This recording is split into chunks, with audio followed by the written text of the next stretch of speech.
Sus nombres son legendarios. Nefertari, Hatshepsut,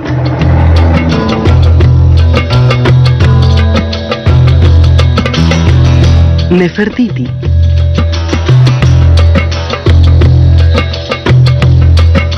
y Cleopatra. Estas mujeres son símbolos de belleza seductora y poder supremo. Dominaron el antiguo Egipto. Su mandato rivalizó con el de los hombres más poderosos de la historia. Asombrosos descubrimientos revelan los secretos de sus encantos y de su prodigiosa autoridad.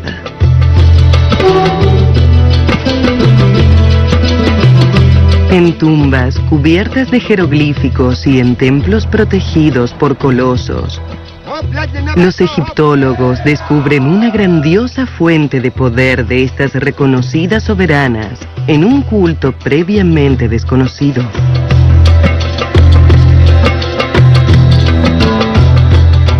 Hasta ahora, los egiptólogos creían que los faraones masculinos habían sido los únicos responsables de la grandeza del antiguo Egipto. Pero los nuevos descubrimientos sugieren que las mujeres eran el poder secreto que sustentaba una de las más grandes civilizaciones del mundo. Faraonas.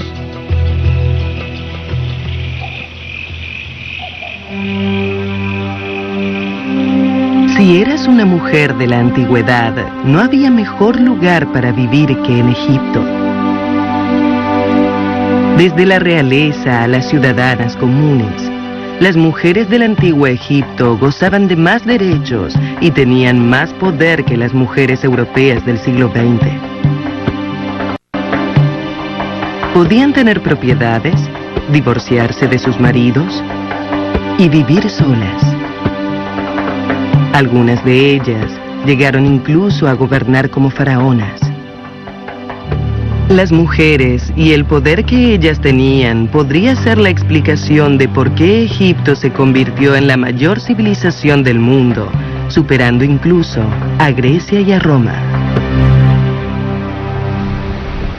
El Dr. Zahi Hawass es uno de los arqueólogos más prestigiosos de Egipto. También es autor de Imágenes silenciosas, las mujeres en el Egipto faraónico. Desde el período predinástico, el antiguo Egipto equilibró los papeles del hombre y la mujer. Se estableció con gran claridad el papel de los hombres en la sociedad y también el de las mujeres. El equilibrio entre ambos contribuía a la estabilidad de la nación. Era una cuestión de Ma'at. En el antiguo Egipto, la Ma'at, la justicia entre hombres y mujeres, conformaba la sociedad y nos legó esta maravillosa civilización de la que no dejamos de hablar. La grandeza de la antigua civilización egipcia se basa en ese equilibrio cósmico o Ma'at. Es la base de la creación mítica de Egipto. La historia se encuentra tallada en los muros del templo de Karnak, que tiene 3000 años de antigüedad. Al principio, el mundo es un vacío. De la oscuridad emerge el dios del sol, Amón, y con él su consorte divina, Mut. Valiéndose de sus poderes de seducción, Mut inflama a Amón. Los textos antiguos dicen, ella enciende su flama y en ese goce exquisito se crea el universo.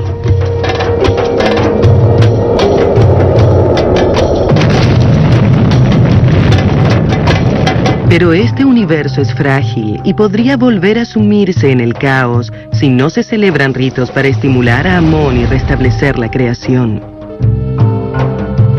Así, un grupo selecto de mujeres de la realeza ingresa a diario al templo de Karnak. Avanzan en procesión por los sacros recintos hacia el lugar más sagrado de Egipto, el santuario privado de Amón.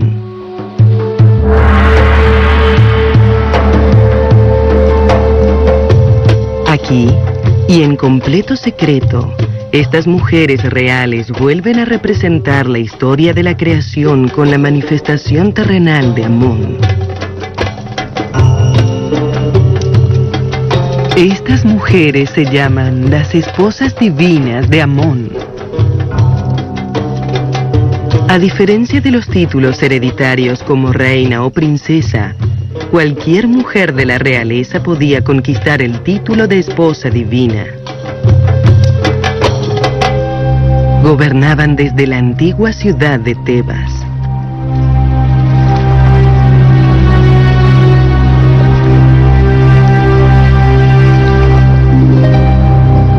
Si bien actualmente la ciudad está en ruinas, para el ojo experimentado de egiptólogos como Emily Peter, Tebas es el lugar donde los hombres y mujeres más influyentes competían por el poder.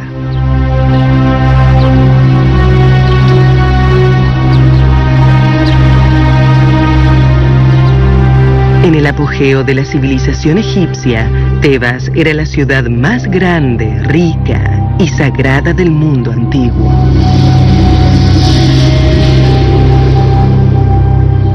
Pero Tebas era más importante porque se consideraba que el dios Amón vivía aquí en el templo de Karnak.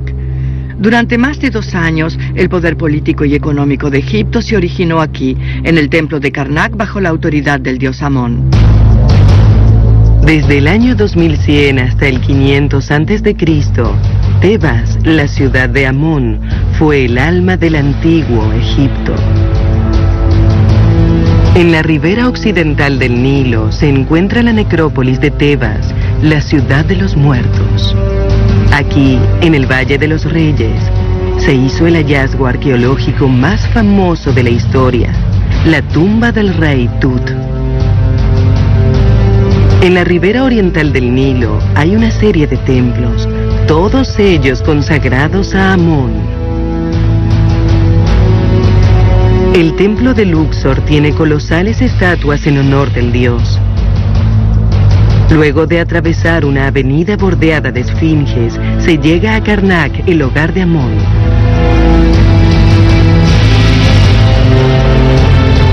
Nueve portales o pilones protegen la entrada a Karnak. Uno de ellos constituye el acceso más grande del mundo a un templo. El templo de Karnak es una verdadera ciudad. Su superficie es de casi 2 veces la de Ciudad del Vaticano. Karnak contiene el obelisco más alto de Egipto y su gran sala hipóstila presenta las columnas más grandes del mundo. Tebas amasó toda su riqueza y su esplendor en nombre de Amón. Los que se encontraban más cerca del dios controlaban su enorme riqueza y ejercían su poder. Los faraones estaban muy cerca de Amón, pero un grupo de mujeres lo estaba aún más.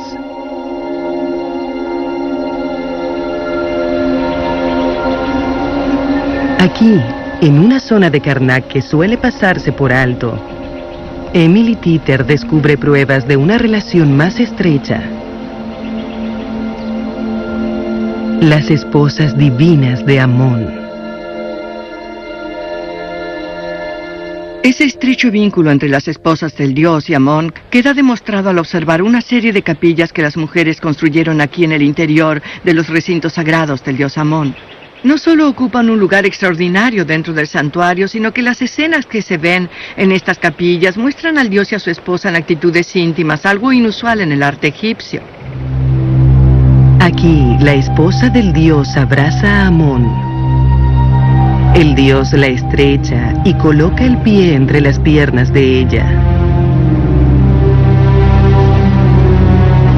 Las esposas divinas no solo tienen relaciones sexuales con Amón. En una segunda capilla, Peter encuentra pruebas de que las esposas están relacionadas con Amón por su origen divino. Aquí, Amón da vida a la esposa divina tocándole la nariz con un ankh, el símbolo egipcio de la vida. Al mismo tiempo, le entrega 3 ankhs, con lo que le confiere su poder divino sobre la vida. Más allá del poder religioso, sin embargo, las esposas divinas tenían un enorme poder político. En la ribera occidental del Nilo, frente a Karnak, se encuentra una prueba de su autoridad terrenal. Este es uno de los templos más magníficos de todo Egipto. Lo construyó una mujer que se valió de su relación con Amón para alcanzar su máximo objetivo, gobernar Egipto.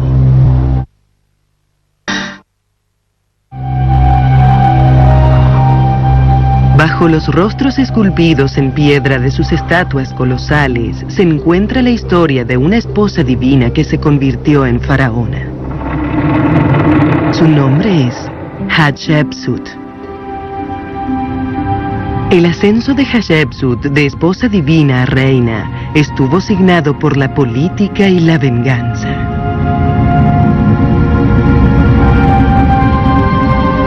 Hatshepsut heredó el título de esposa divina de su abuela, la primera esposa divina de la historia, y aprendió a ejercer el poder de su padre, el faraón Tutmosis I, y su esposa principal. Cuando Hatshepsut tenía 14 años, su padre murió.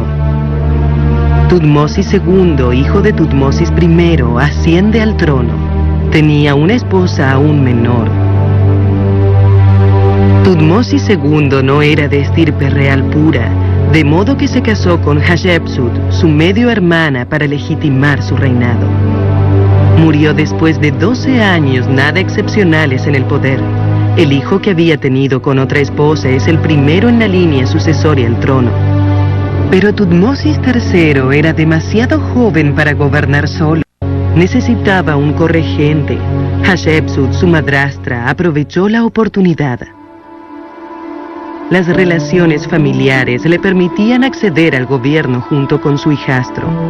Sin embargo, en opinión de la doctora Gay Robbins, fue su condición de esposa divina lo que legitimó el acuerdo.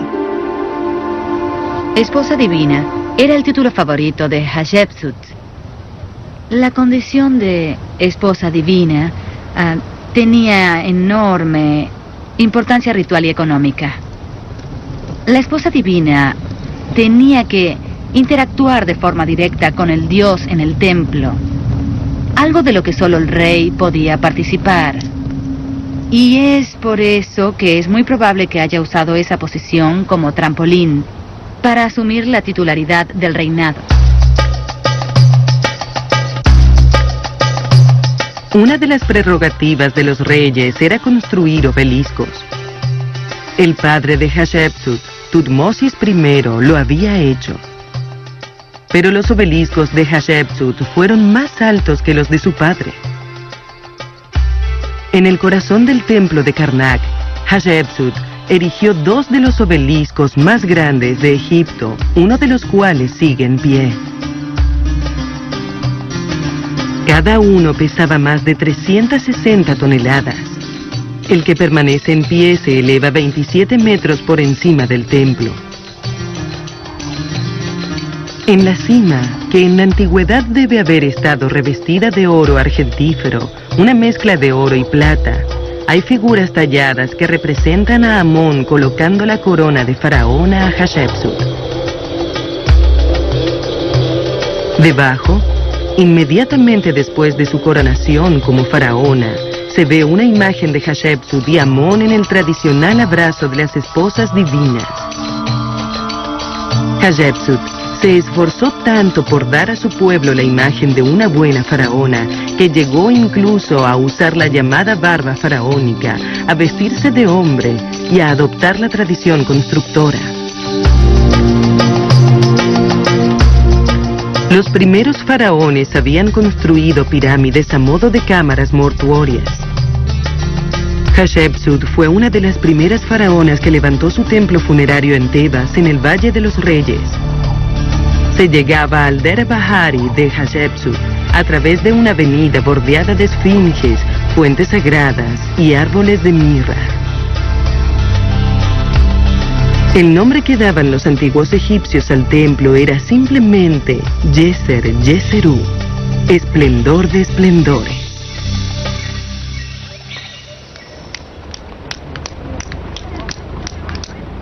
En la actualidad, la misión arqueológica egipcia y polaca restaura el templo valiéndose de muchas de las técnicas que deben haber usado los antiguos egipcios para construirlo.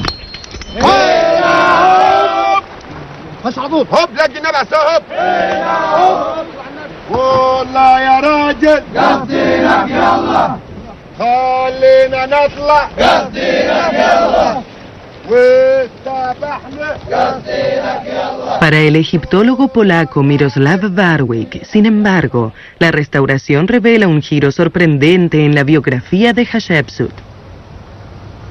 El templo de Deir el-Bahari constituye sobre todo una biografía política y religiosa de Hatshepsut. Representa su ingreso a la dinastía faraónica. Su condición de esposa divina contribuyó a que pudiera reinar. Pero lo más interesante es que después de su muerte, ya avanzado el reinado de Tutmosis III, la historia oficial se reescribió, su imagen fue criticada y oficialmente no existió como reina nunca más.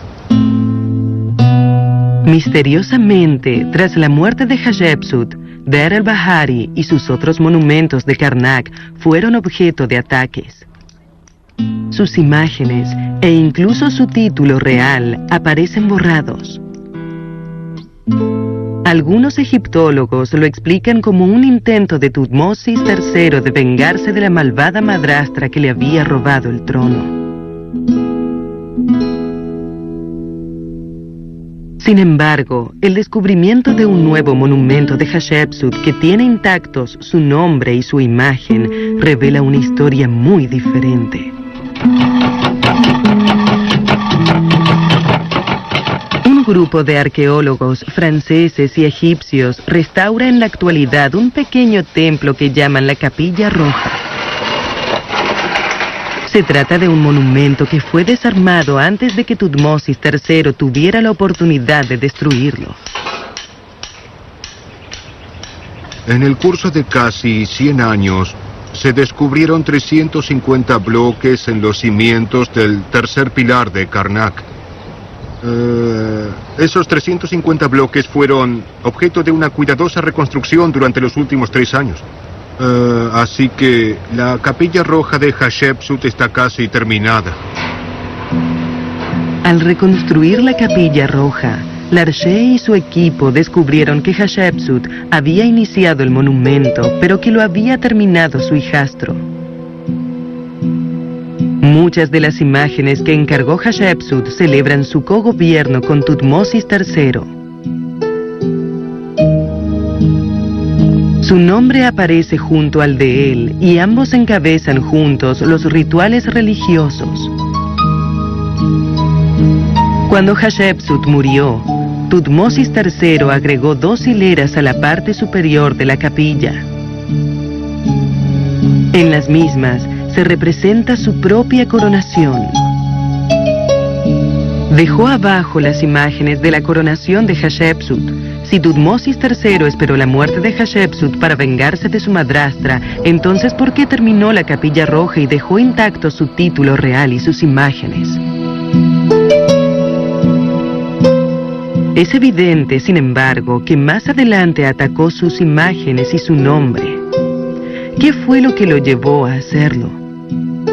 Cerca del final de su reinado, Tutmosis III tiene un hijo que lo sucederá en el trono, Amenhotep II. Tutmosis III está envejeciendo, pero Amenhotep II aún es demasiado joven para reinar solo.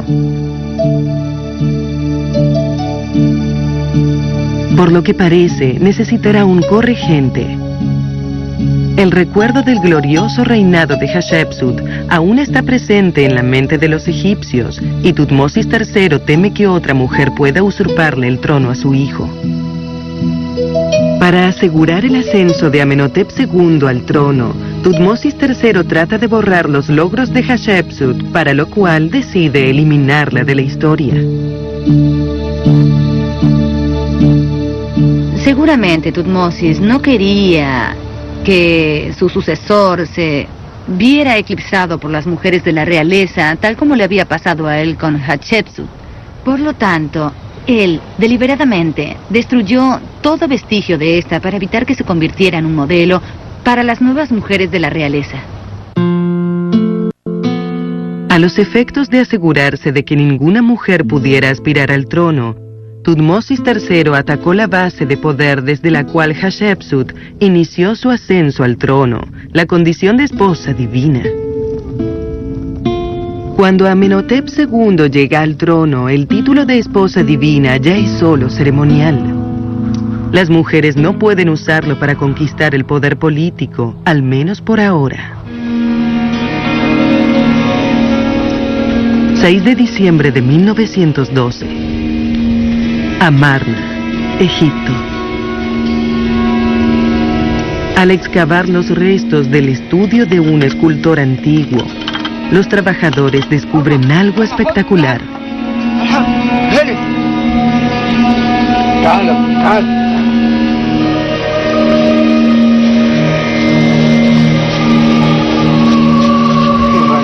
Es un busto pintado de Nefertiti.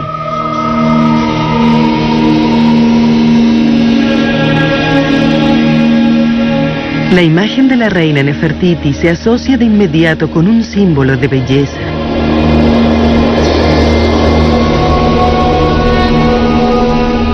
Pero Nefertiti es más que un mero rostro bonito.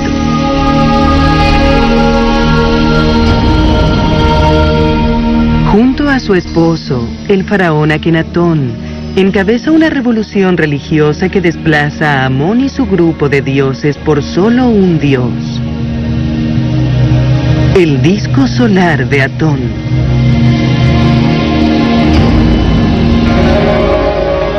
Nefertiti aprovecha esta revolución religiosa para adquirir jerarquía de diosa.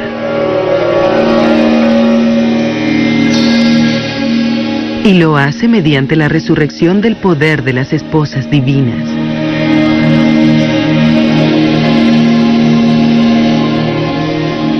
Hoy en día, en los templos de Karnak y Luxor, los egiptólogos descubren pruebas de la estrategia de Nefertiti en piedras de templos destruidos.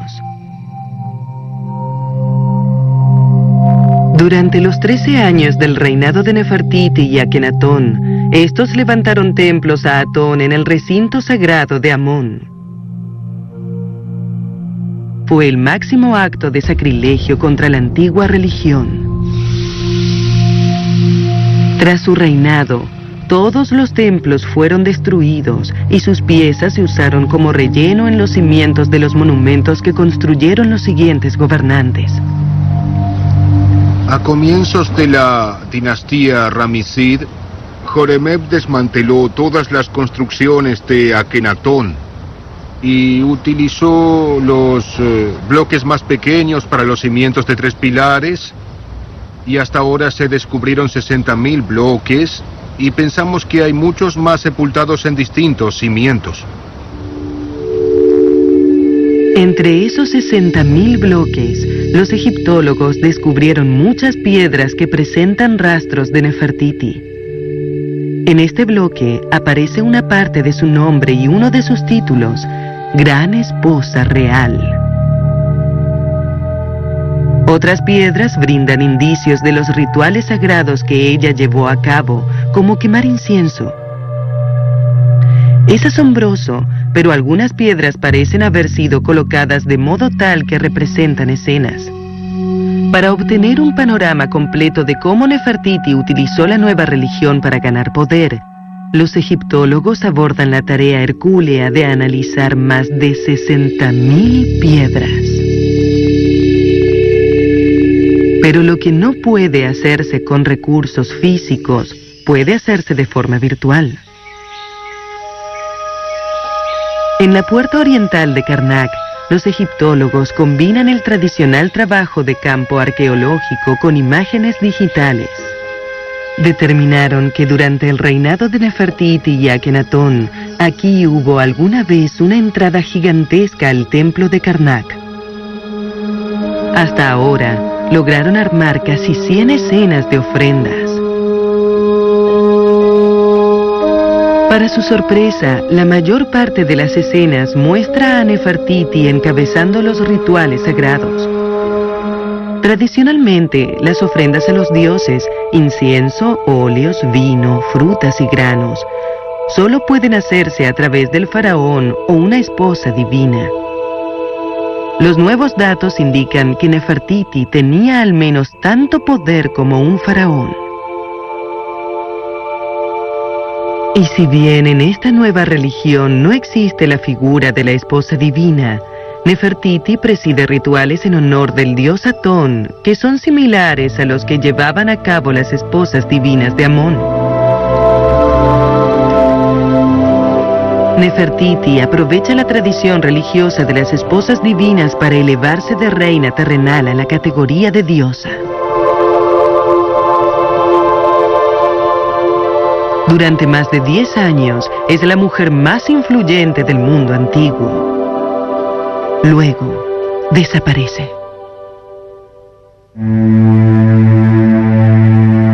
Algunos egiptólogos especulan con que sus enemigos religiosos destruyeron su tumba y profanaron la momia.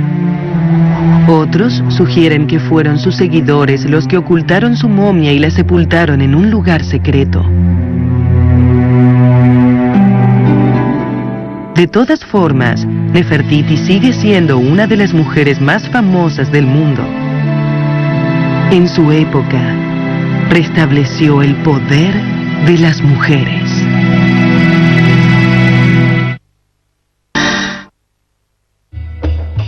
$60 años después, en el año 1290 a.C., otra mujer usará su condición de esposa divina para cobrar autoridad. Pero esta mujer incorporará el elemento de la seducción. Nefertari. Su solo nombre evoca belleza, esplendor y sensualidad. Es la mujer más deseable del mundo antiguo. La historia de Nefertari está asignada por el sexo, el poder y la intriga. Cuando es apenas una adolescente, observa a un joven corregente llamado Ramsés II, que pronto gobernará Egipto y se convertirá en el faraón Ramsés el Grande. Ramsés tendrá todo el poder al que puede aspirar un hombre, pero le falta algo, una estirpe divina.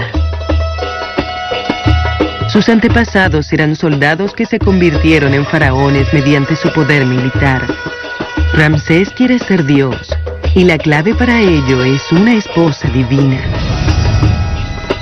Si Ramsés se casa con una esposa de Amón, eso lo convertirá en la encarnación del dios, por lo que se transformará en un dios. Pero antes, tiene que resucitar la condición de esposa divina. En Luxor, la honra mediante la incorporación de su templo a un monumento que había levantado la más grande de las esposas divinas, Hatshepsut. En la necrópolis de Tebas, restaura Der el-Bahari, el templo funerario de Hatshepsut. Al exaltar la figura de las esposas divinas y casarse con una de ellas, Ramsés eleva su condición al tiempo que rescata la de las esposas del dios.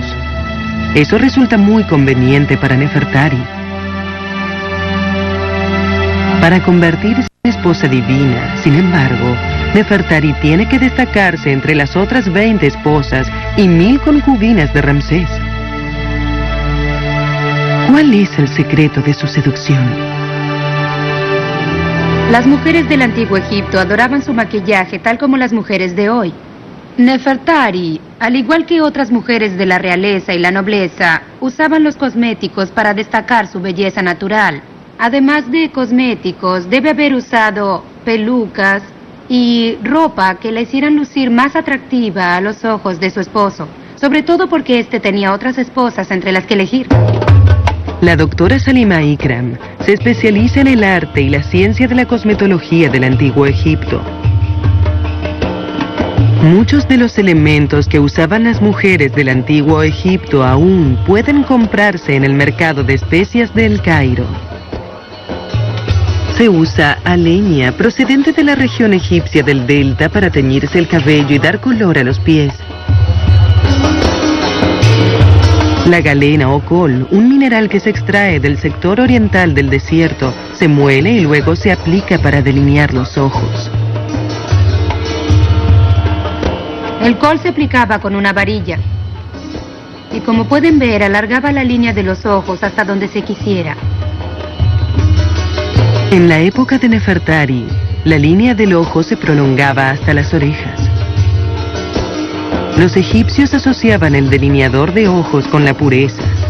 Las sacerdotisas lo usaban. Lo usaban incluso para ungir las estatuas de los dioses. La malaquita se molía y mezclaba con grasa de ganso o de buey. Se formaba una pasta cremosa que luego se extendía sobre los párpados. Luego venía el colorete, del que no hay muchos vestigios en la antigüedad, excepto en la tumba de Nefertari. En la tumba de Nefertari se observa que el colorete está usado de manera exagerada, tal vez porque ella quería demostrar que podía darse ese lujo, que usaba color en las mejillas porque era una persona especial. Otro elemento de seducción importante que integraba el arsenal cosmético de Nefertari era el lápiz labial. Se hacía con la misma sustancia ocre molida que se usaba para el colorete, pero se mezclaba con aceite de semillas de lechuga. El último toque de Nefertari era el perfume. Al igual que en la antigüedad, Egipto produce en nuestros días algunos de los afrodisíacos más aromáticos del mundo. Los perfumes se mezclaban con aceite o grasa y luego se aplicaban en todo el cuerpo y a veces mezclados con aceite en el cabello. El objetivo, claro, era oler bien. En un país donde hace mucho calor y se transpira mucho, oler bien pasa a ser un deber cívico importante. Tal vez el artículo más asombroso del arsenal femenino fuera la ropa. Las pinturas de Nefertari la representan con vestidos translúcidos de lino. La pintura es tan buena y el lino tan delicado que se llega a ver la piel. Las mujeres de la realeza contaban con los mejores atuendos del antiguo Egipto. Nefertari utilizaba un lino especialmente delicado con el que envolvía su cuerpo. Era muy transparente, de modo que se usaban varias capas, a pesar de lo cual se lograba ver la piel a través del vestido. Seguramente eso debía ser muy erótico y sugerente. No cabe duda de que debía lucir muy atractiva e irresistible a los ojos de Ramsés II.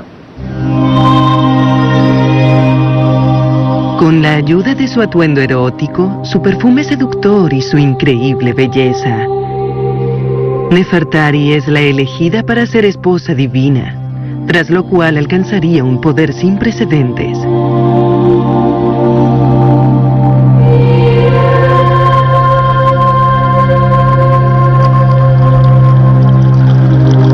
Cuando llevaban 33 años de casados, Ramsés le rindió homenaje mediante uno de los templos más imponentes del mundo, Abu Simbel.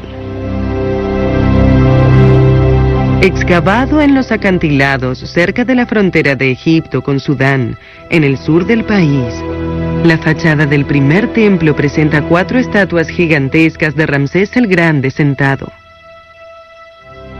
En el segundo templo hay 6 estatuas colosales que lo representan de pie. Miden casi 9 metros y se cuentan entre las más grandes de Egipto.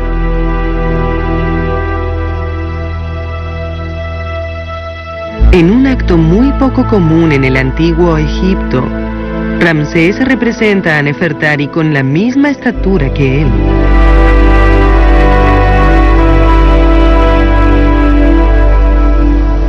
Nefertari tenía una jerarquía especial en el pequeño templo de Abu Simbel. Se la representa con estatuas colosales en la fachada del templo, donde por lo general solo se encuentran estatuas del rey. En el interior se la muestra haciendo ofrendas a las imágenes de los dioses, que es una actitud en la que también solo se suele representar al rey. En su condición de esposa divina, Embajadora y esposa amante del faraón, Nefertari vivió en pie de igualdad con Ramsés durante 25 años de su reinado. Luego, a los 46 años de edad, Nefertari enfermó y murió. Ramsés siguió gobernando durante 42 años más, pero nunca olvidó al amor de su vida. Tras su muerte, Ramsés hizo construir la Casa de la Eternidad de Nefertari, una magnífica tumba ubicada en el Valle de las Reinas.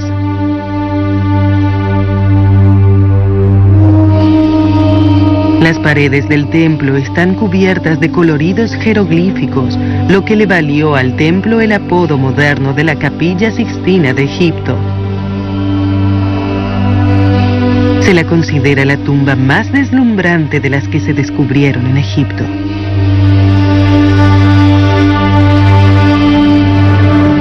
Nefertari obtiene así el máximo honor, la inmortalidad.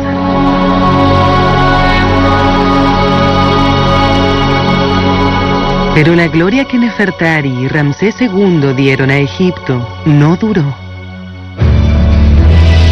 100 años después, en épocas de Ramsés VI, Egipto es víctima de gobernantes débiles y de conflictos civiles.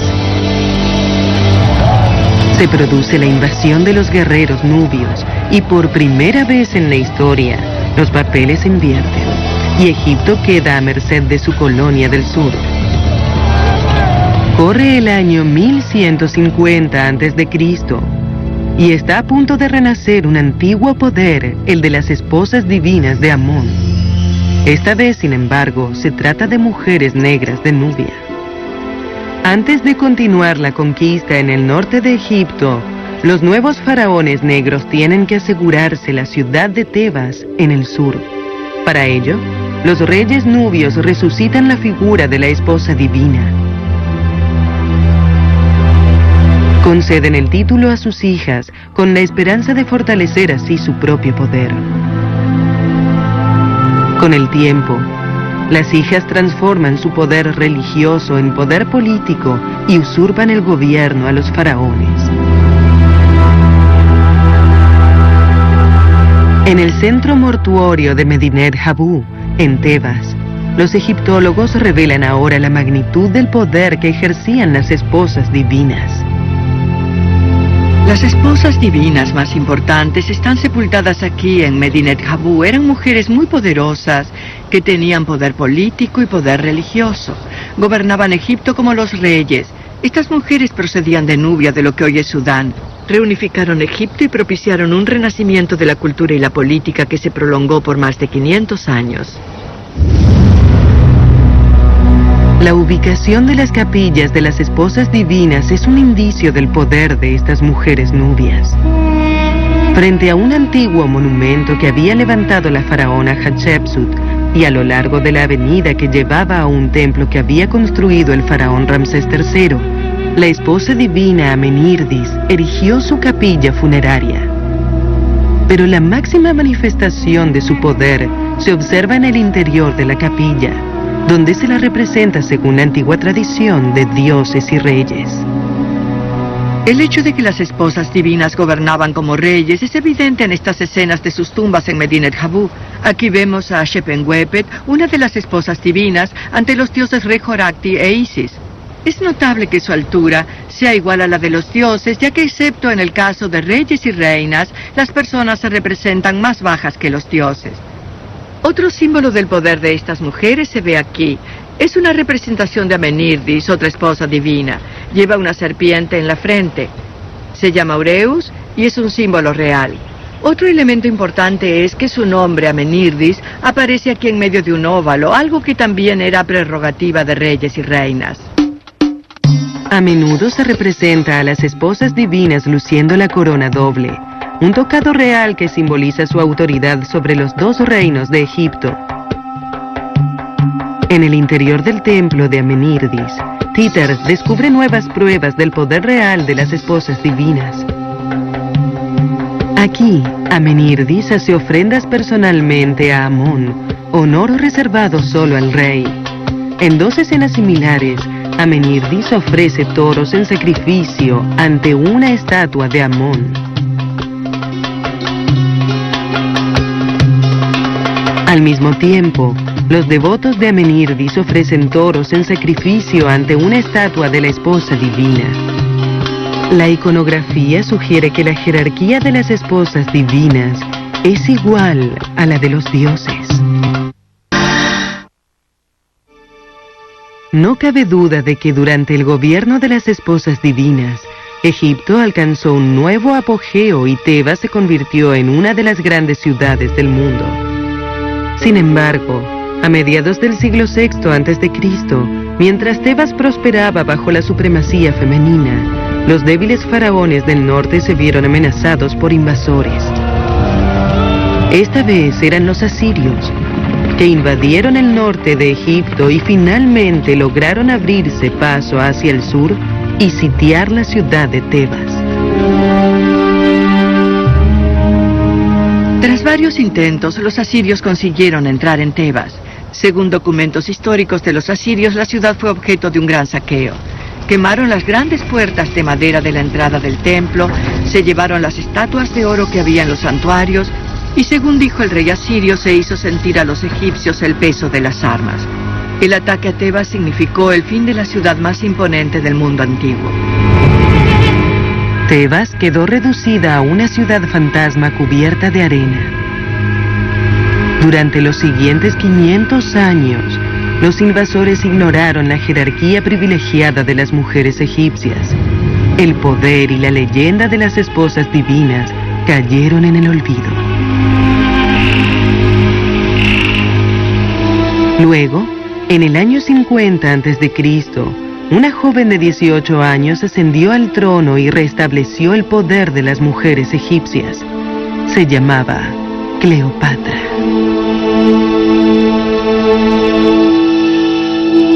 Más que una mujer real, se recuerda a Cleopatra como un mito. Las generaciones posteriores solo representaron una parte de su historia, la de una mujer con una sed insaciable de amor y poder. Pero ahora surge una nueva dimensión de su persona. Era una gobernante capaz, una estadista brillante. Cleopatra resucitó el poder femenino valiéndose de todas las armas de sus predecesoras. Usó la política, la religión y la seducción para conquistar el poder supremo en Egipto, y poco faltó para que gobernara el mundo. Cleopatra manejaba su imagen a la perfección y logró una gran proyección internacional. En primer lugar, estrechó lazos con Alejandro el Grande y los griegos al adoptar un estilo helénico clásico. Más tarde, y a los efectos de impresionar a los romanos, acuñó monedas que la representaban a la manera de César. Para conquistar el corazón de su pueblo, Cleopatra adoptó la imagen de la diosa Isis. Fue la primera gobernante egipcia que utilizó la lengua local en más de 500 años. Según la tradición de la faraona Hatshepsut y las esposas divinas anteriores a ella, hizo ofrendas personalmente a Amón en el templo de Luxor, con lo que fusionó el poder religioso con el político. Su pueblo la veneraba como a una diosa. Ello no impidió que en el año 52 a.C., cuando la máquina bélica romana se disponía a la invasión, Cleopatra se valiera de su poder terrenal de seducción para salvar Egipto. Tuvo un hijo del gran Julio César, y de no haber sido porque lo asesinaron en el Senado romano, habría gobernado el mundo a su lado. Cuando los romanos enviaron al general Marco Antonio para someterla, Cleopatra conquistó su corazón por medio de sus encantos y del panorama de conquista mundial que le presentó. Gracias a esta alianza romántica y política, restableció a Egipto su antigua gloria. Pero en el año 30 a.C., los romanos invadieron el país y derrotaron a Antonio y a Cleopatra.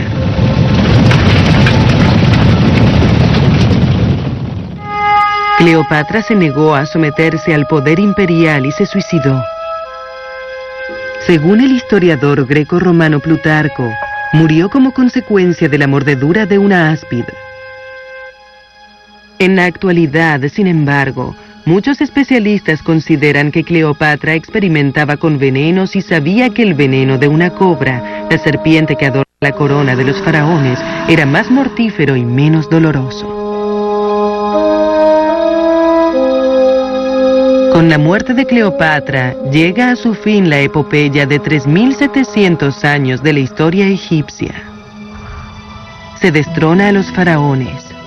Los antiguos templos quedan sumidos en el silencio y se despoja de todo poder a las mujeres.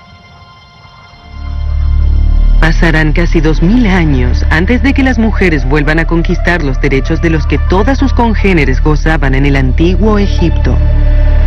Si analizamos el lugar que ocupaban las mujeres en el antiguo Egipto, comprobamos que tenían más derechos que cualquier otra mujer en cualquier lugar. Yo creo que hoy todas las mujeres del mundo deberían tomar eso como modelo para construir un mejor futuro. En momentos en que las mujeres del mundo entero luchan por equiparar su situación a la de los hombres, tal vez puedan tomar como ejemplo a las mujeres que gobernaron el antiguo Egipto. Versión en español, Palmera Record.